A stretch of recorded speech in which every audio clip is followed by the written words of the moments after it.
لا إله إلا الله.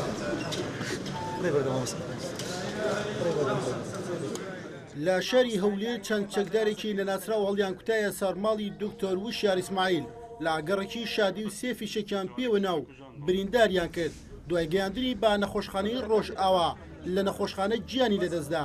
برایەکی مامۆستا هۆشیاریش دەڵێت کێشەیان لەگەڵ کەسدا نییە و داوا دەکات با زووتری کات دەستگا ئەمنیەکان بکەری ئەو کردەوەیە دەستگیر بکەن.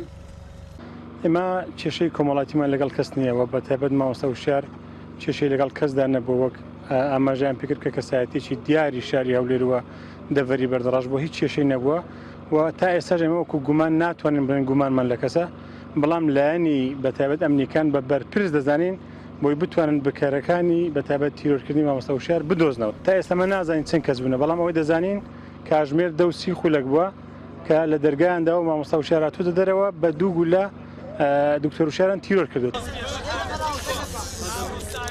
هەر لاسەر ڕووداوی کوشتنی ئەو مامۆستا ئاینیە ئاسایشی هەولێر لە ڕاگەیاندراوێکدا ئاماژەی بۆ کردووە لەگەڵ دام و دەستگا پەیوەندیدارەکانی تر زۆر بەوردی لێکۆڵینەوەیان لە ڕووداوەکە دەست پێ کردووە و بە ئامانجکردنی دکتۆر وشیار ئیسماعیلیش کردەوەیەکی تێکدەرانە و نەخوازراوە و ئامانج لێی تێکدانی ئارامی و سەقامگیری پایتەختە. دوای تەواوکردنی شیکاریە پزیشکەکان و ڕێوڕسمی ئاینی لە شاری هەولێر تەرمی دکتۆر وشیار ئیسماعیل بەرەوزێدی خۆی لە قەزای بەردەڕەش بەڕێکرا لە گوندی کۆنەباشی بە خاک سپێدرا.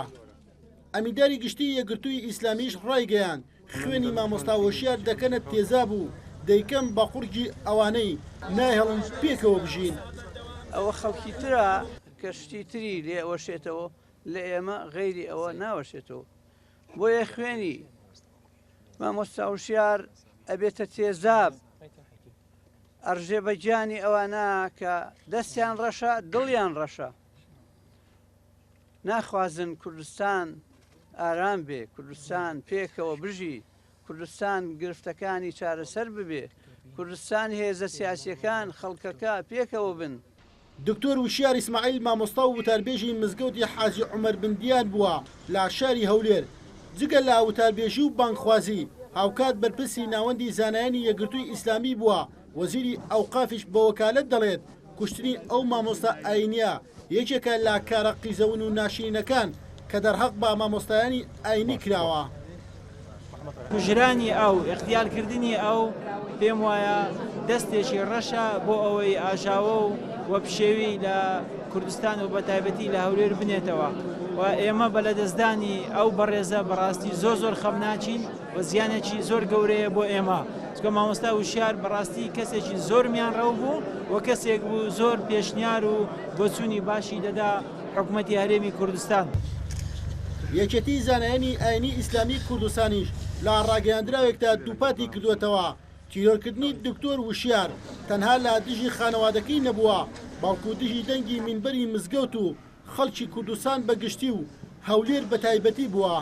ئیمڕۆ ئێمە لێرە کە خواحافیزی و ماڵ ئاوایی لە مامۆستا مەلا وشیارەکەین شانازی بە شەهید بوونیەوەکەیەکەین.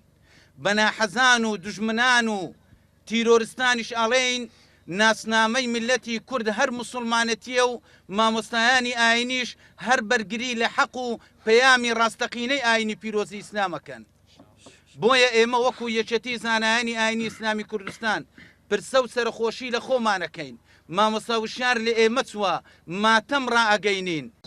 هۆشیار ئیسماعیل مستەفا بانکخواز و مامۆستای ئاینی لە ساڵی 1976 لە قەزای بەردەڕەش لەدایک بوو و خێزاندارە و خاوەنی پێز منداڵە.